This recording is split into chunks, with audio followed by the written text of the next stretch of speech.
Hello guys, welcome back. അങ്ങനെ ദേവ്യാനിക്ക് നയനയോട് സ്നേഹമുള്ള കാര്യം അനാമിക മറഞ്ഞു നിന്ന് കേൾക്കുകയാണ് ഗൈസ്. സ്ഥിരമുള്ള പോലെ തന്നെ ദേവ്യാനോട് പരിഭവവും കുറ്റവും പറയാൻ വേണ്ടിയിട്ട് അനാമിക ദേവ്യാനിയുടെ അടുത്തോട്ട് വരുന്നുണ്ട്. പ്രത്യേകിച്ച് നയനയുടെ ജോലി എങ്ങനെയെങ്കിലും കളയണം, അതിനുവേണ്ടി എന്തെങ്കിലും പോംവഴി ഉണ്ടോ എന്ന് ആലോചിച്ചിട്ടാണ് അനാമിക അങ്ങോട്ട് വരുന്നത്. ആ സമയത്താണെങ്കിൽ ദേവ്യാനി നയനയെ കുറിച്ച് വാതോരാതെ സംസാരിക്കുന്നത് അനാമിക ശ്രദ്ധിക്കുകയാണ്. ഇങ്ങനെ നല്ല വ്യക്തമായിട്ട് അനാമികയ്ക്ക് മനസ്സിലാവാണ് ദേവ്യാനിക്ക് നയനയോട് സ്നേഹം ഉണ്ടെന്നുള്ള കാര്യം. അത് മാത്രമല്ല, മറ്റൊരു കാര്യം കൂടി അനാമിക മനസ്സിലാക്കുന്നുണ്ട്.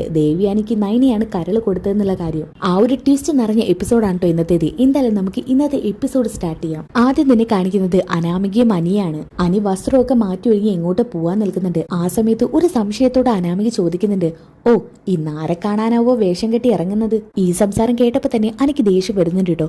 എടോ അനാമിക, ഞാൻ നിന്നോട് പലതവണ പറഞ്ഞിട്ടില്ലേ ഇത്തരം വില കുറഞ്ഞ സംസാരങ്ങൾ വേണ്ടാന്ന്. അതെ, ഞാനൊരു സ്ഥലത്തേക്ക് പോവാൻ നിൽക്കാം, വെറുതെ എന്റെ മൂഡ് കളയരുത്. എനിക്ക് മനസ്സിലായി, നീ എന്നോട് കൂടുതൽ പറയൊന്നും വേണ്ട. അവളെ കാണാനായിരിക്കും കെട്ടിയൊരുങ്ങി പോകുന്നത്. ഇത് കേട്ടപ്പോ എനിക്ക് നന്നായി ഇങ്ങ് ദേഷ്യം വരാൻ കേട്ടോ. അപ്പൊ അനി പറയുന്നത്, ആണെങ്കിൽ ഇപ്പൊ നിനക്കെന്താടി, നിനക്ക് വല്ല കുഴപ്പമുണ്ടോ? ഉണ്ടെങ്കിലേ അത് നിന്റെ മനസ്സിൽ അങ്ങ് വെച്ചേക്ക്. ഇതും പറഞ്ഞ് അനി ദേഷ്യം പിടിച്ച് ഇറങ്ങാൻ നിൽക്കാട്ടോ. ആ സമയത്ത് അനാമിക്ക് പറയുന്നുണ്ട്, എടാ നീ ഇപ്പം ആരെ കാണാൻ പോകുന്നെന്ന് എനിക്ക് നന്നായിട്ടറിയാം. അത് പറയുമ്പോൾ നിന്റെ മനസ്സിങ്ങനെ കിടന്ന് തിളയ്ക്കുന്നത് ഞാൻ കാണുന്നുണ്ട്. അതുകൊണ്ടാണല്ലോ അവളുടെ പേര് പറഞ്ഞപ്പോൾ നീ വെറുതെ കിടന്ന് തിളയ്ക്കുന്നത്. നീ ഇനി എന്ത് വേണമെങ്കിലും പറഞ്ഞോ, എനിക്കൊരു ചുക്കുമില്ല. എന്നെയും നന്ദുവിനെയും ചേർത്ത് അപരാധം പറഞ്ഞു നടക്കുന്നത് നിന്റെ ഒരു ഹോബിയാണല്ലോ, ഞാൻ അത് അങ്ങനെ എടുക്കുന്നുള്ളൂ. ഇതും പറഞ്ഞ് അനി പോവാൻ നിൽക്കുമ്പോൾ അനാമിക പറയുന്നുണ്ട്, ഞാൻ നിങ്ങളെ ചേർത്ത് അപരാധം പറഞ്ഞതല്ല, ഉള്ള കാര്യം പറഞ്ഞതാ. അതെ, ബുദ്ധിയുള്ളവർക്ക് പറഞ്ഞാലും മനസ്സിലാവും, അല്ലാതെ നിന്നെപ്പോലുള്ളവരോടൊന്നും പറഞ്ഞിട്ട് ഒരു കാര്യമില്ല. എനിക്കറിയാം നീ അവളെ കാണാൻ തന്നെയാണ് പോകുന്നത്. അതിന് നിന്നെ സപ്പോർട്ട് ചെയ്യാൻ നിന്റെ രണ്ട് ഏട്ടത്തിമാരെന്ന് പറയുന്ന പിശാചുകൾ ഉണ്ടല്ലോ ഇവിടെ. നിർത്തടി, എന്റെ ഏട്ടത്തിമാർ എന്തെങ്കിലും പറഞ്ഞാലുണ്ടല്ലോ. എന്തിനാ നീ എപ്പോഴും ഞാനും നീയും തമ്മിലൊരു വഴക്കിനെ അവരെ ഇതിലേക്ക് വലിച്ചിടുന്നത്? പിന്നെ അവരെ വലിച്ചിടാതെ അവരല്ലേ അവരുടെ അനിയത്തിക്ക് ഇതിനൊക്കെയുള്ള സൗകര്യം ഒരുക്കി കൊടുക്കുന്നത്. ഛേ, നീ ഇത്ര തരം താന്ന് ചിന്തിക്കുന്ന ഒരു വ്യക്തിയായി പോയല്ലോ. അതെ, ഞാൻ നിന്റെ അവളുടെയും കള്ളത്തരങ്ങൾ കണ്ടുപിടിക്കുന്നതുകൊണ്ട് ഞാൻ നല്ല മോശമായ രീതിയിൽ ചിന്തിക്കുന്ന പെണ്ണായി തന്നെ നിനക്ക് തോന്നുന്നു.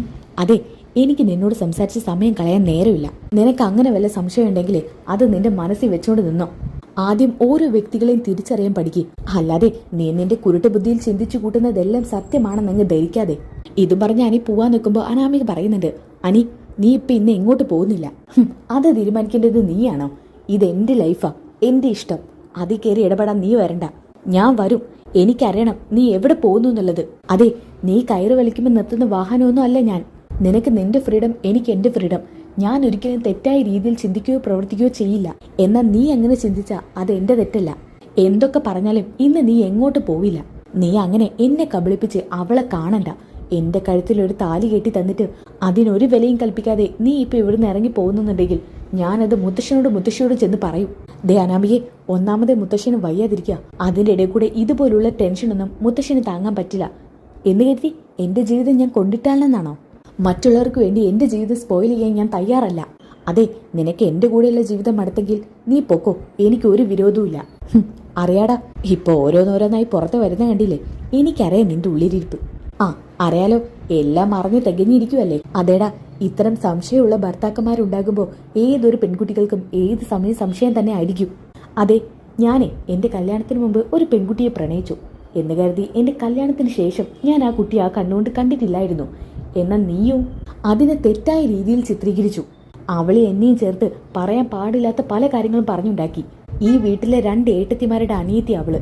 അതുകൊണ്ട് അവൾക്ക് ഈ വീട്ടിലേക്ക് ഏത് നിമിഷവും വരാം. അവൾ അങ്ങനെ ഈ വീട്ടിലോട്ട് കയറി വരുമ്പോൾ നീ എന്നെ അവളെ ചേർത്ത് അപരാധം പറയുന്നു. അത് മാത്രം, നീ എന്റെ അഭിമാനത്തെ പല തവണ ചോദ്യം ചെയ്തു. ഇതൊന്നും ഞാൻ അങ്ങനെ മറക്കില്ല അനാമികയെ. അങ്ങനെ ഒരു പെൺകുട്ടിയുടെ കൂടെ ജീവിക്കാൻ എനിക്ക് തീർച്ചയായിട്ടും ബുദ്ധിമുട്ടുണ്ട്. ഞാൻ നിന്റെ കൂടെ സന്തോഷത്തോടെ ജീവിക്കണമെന്ന് കരുതിയിരുന്നതാ വിവാഹശേഷം. എന്നാൽ നീ എന്നെ ഓരോ ദിവസവും വെറുപ്പിച്ചുകൊണ്ടിരിക്കുക. അങ്ങനെ ഒരുത്തിയുടെ കൂടെ ജീവിക്കാൻ എനിക്ക് ബുദ്ധിമുട്ടുണ്ടെന്ന് പറഞ്ഞാൽ ബുദ്ധിമുട്ടുണ്ട്. എന്നെ വെറുതെ വിട്ടേക്ക്. ഇതും പറഞ്ഞ് അനി അവിടുന്ന് ദേഷ്യം പിടിച്ച് പോവാണ് കേട്ടോ. എന്തായാലും അനാമികയ്ക്ക് ഇത് നല്ല വിഷമാവുന്നുണ്ട്. അനി നിക്ക് എന്ന അനി ഇതൊന്നും കേൾക്കാതെ അവിടുന്ന് പെട്ടെന്ന് നടന്നു പോകുന്നുണ്ട് കേട്ടോ. അപ്പൊ അനാമിക മനസ്സിൽ കരുതുന്നുണ്ട്, ഷേ, മുത്തശ്ശിയോട് പറഞ്ഞിട്ട് പോലും അവന് ഒരു ഭാവമാറ്റവും ഇല്ല. അതിനെങ്ങനെയാ ആ കിളവനോടും കിളവിയോടും പറഞ്ഞിട്ട് വല്ലതും കാര്യമുണ്ടോ? അവർക്കും ആ നന്ദു എന്ന് വെച്ചാൽ ജീവനാണല്ലോ. ഷോ, ഏത് നിമിഷമാണാവോ കോടീശ്വരന്മാരായ ഈ കുടുംബത്തിൽ തന്നെ എനിക്ക് കയറണമെന്ന് തോന്നിയത്. ലോകത്ത് എത്ര കോടീശ്വരന്മാരുണ്ട്, ഇവിടെ തന്നെ ഞാൻ വന്ന് പെട്ടല്ലോ. ആ സമയത്താണ് അനാമികയുടെ അമ്മ ഫോൺ വിളിക്കുന്നത് കേട്ടോ. അപ്പൊ തന്നെ അനാമിക ഫോൺ എടുക്കുന്നുണ്ട്. ഹലോ, ആ മോളെ, മോൾ ഇന്ന് പകലൊന്നും വിളിച്ചില്ലല്ലോ. ഓ, എങ്ങനെ വിളിക്കാനാ? എപ്പോഴെങ്കിലും ഒന്ന് വിളിക്കുമ്പോൾ സന്തോഷത്തോടെ എന്തെങ്കിലും പറയാൻ ഇവിടെ ഉണ്ടാകുന്നുണ്ടോ? മോളെ, അവിടെ കുറച്ച് ചെറിയ ചെറിയ പ്രശ്നങ്ങളുണ്ടെങ്കിലും നമ്മളെ മോളോട് അഡ്ജസ്റ്റ് ചെയ്ത് അവിടെ നിൽക്കാൻ പറഞ്ഞതല്ലേ? ആ, അത് തന്നെ അച്ഛനും അമ്മയ്ക്കും പറ്റത്തുള്ളൂ. അഡ്ജസ്റ്റ് ചെയ്ത് നിൽക്കാൻ പറയല്. എനിക്കിവിടെ ഒരു നിമിഷം പോലും അഡ്ജസ്റ്റ് ചെയ്ത് നിൽക്കാൻ പറ്റുന്നില്ല അമ്മേ. എന്താ എന്താ എന്റെ മോൾക്ക് പ്രയാസം ഉണ്ടാക്കുന്നത് അവിടെ ഉണ്ടായത്? ഒന്നും പറയണ്ട അമ്മേ. ആ അനി ഞാൻ പറയുന്നത് ഒന്നും കേൾക്കുന്നില്ല. ഓ, നീ ഇന്നും അവനോട് വഴക്കിട്ട് കാണുമല്ലേ? ഞാൻ നിന്നോട് പറഞ്ഞിട്ടില്ലേ മോളെ, അവനെ എങ്ങനെയെങ്കിലും സ്നേഹിച്ചൊന്ന് വശത്താക്കാൻ. ആ സമയത്ത് എന്റെ പൊന്നുമോൾ ഇങ്ങനെ വഴക്കിടല്ലേ? ഹാ, അമ്മ തന്നെ എന്നോട് ഇത് പറ. മോളെ, നീ അവന്റെ കാര്യം വിട്. ദേ, ആ മറ്റവൾ ഇപ്പോൾ ഓഫീസിൽ പോകാൻ തുടങ്ങിയിട്ടുണ്ടല്ലോ, അതിന്റെ കാര്യത്തിൽ എന്തെങ്കിലും ഒരു തീരുമാനം ഉണ്ടാക്കാൻ പറ്റുമെന്ന് നോക്ക്. ഞാൻ എന്ത് തീരുമാനം ഉണ്ടാക്കാനാ അമ്മേ? വേറൊന്നും അല്ല മോളെ, നിന്നെ ആ ദേവി എനിക്ക് ജീവനാണല്ലോ. അവരുടെ അടുത്ത് ചെന്നിട്ട് ഇതേപ്പറ്റി നീയും പറ. കിട്ടിയ ഒരു ജോലി കിട്ടും, ഇല്ലെങ്കിൽ അവളുടെ ജോലി തെറിക്കും. ഇതിൽ രണ്ടിലും ഏതെങ്കിലും ഒന്ന് കിട്ടിയാൽ പോരെ നമുക്ക്. അതിനമ്മേ, ഞാൻ ആ ഓഫീസിൽ ചെന്നിട്ട് എന്ത് ചെയ്യാനാ? നീ അവിടുത്തെ മെയിൻ ഡിസൈനർ ആവണം. മെയിൻ ഡിസൈനറോ? എന്റെ പൊന്നമ്മേ, എനിക്ക് മര്യാദയ്ക്ക് ഒന്നും വരയ്ക്കാൻ അറിയത്തില്ല. അങ്ങനത്തെ ഞാനാണോ കോടികൾ വാരി വിതറുന്ന മൂർത്തി ജ്വല്ലറിയിലെ മെയിൻ ഡിസൈനർ ആവുന്നത്? എങ്കിൽ പിന്നെ മോളൊരു കാര്യം ചെയ്യേ, അവളുടെ ജോലി എങ്ങനെയെങ്കിലും തെറിപ്പിക്കാനുള്ള പണി നോക്ക്. ആ, അത് വേണമെങ്കിൽ ഞാൻ നോക്കാമേ. എന്നാ പിന്നെ സമയം കളയണ്ട, മോള് ഫോൺ വെച്ചോ. ഇപ്പൊ തന്നെ അവരുടെ മനസ്സിനെ പോയി ഒന്ന് ചൂട് പിടിപ്പിക്കേ. ശരിയമ്മേ. എന്തായാലും ഇതും പറഞ്ഞ് രേവതി ഫോൺ വെക്കുന്നുണ്ട് കേട്ടോ. ആ സമയത്ത് തന്നെ അനാമിക നേരെ ദേവേനയുടെ അടുത്തോട്ട് നടക്കുന്നുണ്ട്. എന്നാൽ ഇനിയല്ലേ ട്വിസ്റ്റ്. ദേവേനയുടെ ഒരു അടുത്ത ബന്ധുവിനോട് സംസാരിക്കുകയാണ്. അപ്പൊ ദേവേനി പറയുന്നുണ്ട്, രേഷ്മേ, നീ ഇനി എന്നാ ഇങ്ങോട്ട് വരിക? ഓ, എന്റെ ദേവേനി, ഇപ്പൊ വന്നല്ലേ ഉള്ളൂ. സമയം കിട്ടുമ്പോ ഒരു ദിവസം നോക്കി ഞാൻ അങ്ങോട്ടേക്ക് വരണ്ട്. ദേ, നീ വല്ലപ്പോഴാ നാട്ടിലേക്ക് വരുന്നത്. ഒരു ദിവസമെങ്കിലും ഇങ്ങോട്ട് വരണം. എന്തായാലും നിന്നെ ഈ പ്രാവശ്യം കണ്ടിട്ടേ ഞാൻ നാട്ടിൽ നിന്ന് തിരിക്കൂ. നിന്നെ മാത്രമല്ല, നിന്റെ മരുമകളും എനിക്ക് കാണണം. എനിക്ക് നിന്റെ മരുമകളെ കണ്ടിട്ട് ഒരു ഗിഫ്റ്റ് കൊടുക്കാനുണ്ട്. ആഹാ, എന്ത് ഗിഫ്റ്റാ? അതൊക്കെ നീ വന്നിട്ട് കണ്ടോ. ആ സമയത്ത് നയനയെ കുറിച്ച് ദേവേനെ സംസാരിക്കുന്നത് അനാമിക കേൾക്കാണ് കേട്ടോ. കൃത്യസമയത്ത് തന്നെയാണ് അനാമിക ഡോറിന്റെ അടുത്തോട്ട് വരുന്നത്. രേഷ്മേ, എന്റെ മരുമകളെന്ന് വെച്ചാ ഇപ്പൊ എനിക്ക് ജീവനാ. ഒരു നാളില് ഞാൻ ഏറെ വെറുത്തിരുന്നത് എന്റെ മോളെ. എന്നാ എനിക്ക് ചുറ്റും പലരും ശത്രുക്കളാ. അതുകൊണ്ട് എൻ്റെ സ്നേഹം തുറന്നു കാണിക്കാൻ എനിക്ക് പറ്റുന്നില്ല. ആ ഒരു വിഷമം മാത്രമേ എനിക്കുള്ളൂ.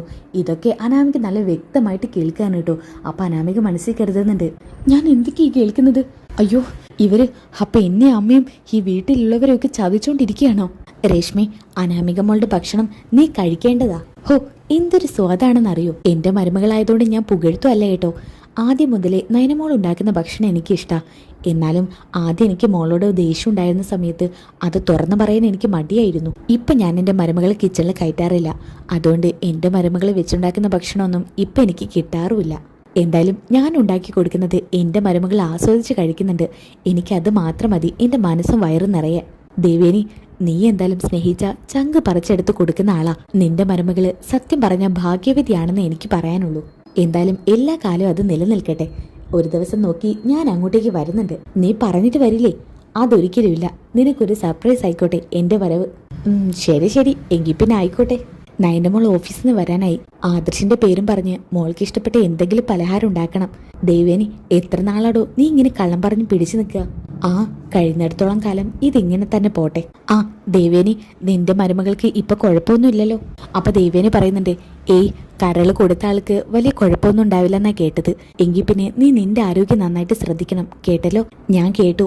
എനിക്ക് കരള് തന്നത് എന്റെ നയനമോളല്ലേ. നയനമോളുടെ ആരോഗ്യ എനിക്ക് ഏറ്റവും പ്രാധാന്യം. ആ ആരോഗ്യം വീണ്ടെടുക്കാൻ ഞാൻ എന്ത് ചെയ്താലും എനിക്കതിൽ സന്തോഷമേ ഉള്ളൂ. അതൊക്കെ ശരിയാ എന്ന് കരുതി നീ നിന്റെ ആരോഗ്യം ശ്രദ്ധിക്കാതിരിക്കരുത്, കേട്ടോ? ശരി. ഇതും പറഞ്ഞ് അങ്ങനെ അവർ രണ്ടുപേരും ഫോൺ കട്ട് ചെയ്യുന്നുണ്ട് കേട്ടോ. അപ്പം അനാമിക മനസ്സിൽ കരുതുന്നുണ്ട്, ഓ, ഞാൻ എന്തായി കേൾക്കുന്നത്? ഇവരപ്പോ എന്നെ പറ്റിക്കുമായിരുന്നു. ആ നയനോട് എതിർത്ത് മുട്ടി നിൽക്കാൻ എനിക്ക് ആകെ ഇതൊരു മാർഗം ഉണ്ടായിരുന്നുള്ളൂ. ഇനി ഞാൻ എന്താ ചെയ്യുക? അമ്മ അന്ന് എന്നോട് പറഞ്ഞതാ അവർക്ക് കുറച്ച് ബ്ലഡെങ്കിലും കൊടുക്കായിരുന്നു എന്ന്. അന്ന് ഞാനത് സമ്മതിച്ചില്ല. ഇതും അപ്പം ആ നയനയ്ക്ക് തന്നെ ക്രെഡിറ്റ് ആയിട്ട് കിട്ടി. എന്തായാലും അമ്മ ഇത് വിളിച്ചറിയിക്കണം എന്ന് പറഞ്ഞ് അനാമിക രേവതിക്ക് ഫോൺ ചെയ്യുന്നുണ്ട്. ഹലോ മോളെ. ആ അമ്മേ. എന്താ മോളെ, നിന്റെ സംസാരത്തിലൊരു പതറിച്ച? ഓ, ഒന്നും പറയണ്ട അമ്മേ, എനിക്ക് തല കറങ്ങുന്നു. എന്താ മോളെ, എന്താ പറ്റിയത്? അമ്മേ, ആ കരള് കേടായ സ്ത്രീക്ക് കരള് കൊടുത്ത ആരാന്നറിയോ? ആ നയന. എന്ത്? നീ എന്താ പറഞ്ഞത്? അതെ അമ്മേ, ഞാൻ പറഞ്ഞത് സത്യ. ഇനി എന്താ ഞാൻ ചെയ്യാ? നമ്മളെയൊക്കെ കൂടി ആ കരള് കേടായ സ്ത്രീ പറഞ്ഞു പറ്റിക്കുകയായിരുന്നു. അവർക്ക് സത്യങ്ങളെല്ലാം അറിയായിരുന്നു അമ്മേ. അയ്യോ, സത്യങ്ങൾ അറിയില്ലെന്ന് കരുതി എന്റെ മോള് പലതും അവരോട് വിളിച്ച് പറഞ്ഞിട്ടില്ലേ? പറഞ്ഞു. അവർക്കിപ്പോൾ അവളോട് വല്ലാത്തൊരു സ്നേഹമാണ്. അമ്മേ, ശരിക്കും പറഞ്ഞ ആ സ്ത്രീ എഴുന്നേറ്റ് വരേണ്ടിയില്ലായിരുന്നു. ഏതെങ്കിലും രീതിയിൽ കിടപ്പിലായ മതിയായിരുന്നു. അമ്മേ, അവർക്കിപ്പോൾ വിഷം കലക്കി കൊടുക്കാനാണ് എനിക്ക് തോന്നുന്നത്. എന്നെ കബളിപ്പിച്ച് വഞ്ചിച്ച് ആ സ്ത്രീക്ക്. മോളൊന്നും പറയാതെ അച്ഛനും അമ്മയും എത്രയും പെട്ടെന്ന് അങ്ങോട്ട് വരാം. നമുക്ക് ഈ കാര്യത്തിൽ ഒരു തീരുമാനം ഉണ്ടാക്കാം. മോള് വിഷമിക്കാതിരിക്കും. ഓക്കെ, ഇനി എന്തായാലും നല്ല കിടലും ട്വിസ്റ്റുകൾ നിറഞ്ഞ എപ്പിസോഡുകളാണ് കേട്ടോ. അപ്പോൾ എപ്പിസോഡുകൾ കിട്ടാനായിട്ട് ചാനൽ സബ്സ്ക്രൈബ് ചെയ്തിട്ട് വിളിക്കുന്ന ലൈക്ക് ചെയ്തിരിക്കുക. അതോടൊപ്പം നെക്സ്റ്റ് എപ്പിസോഡ് ഒന്ന് കമൻറ്റ് ചെയ്തിരിക്കുക. അടുത്ത വീഡിയോയിൽ കാണുന്നവരേക്കും എല്ലാവർക്കും ബൈ ഗായ്സ്.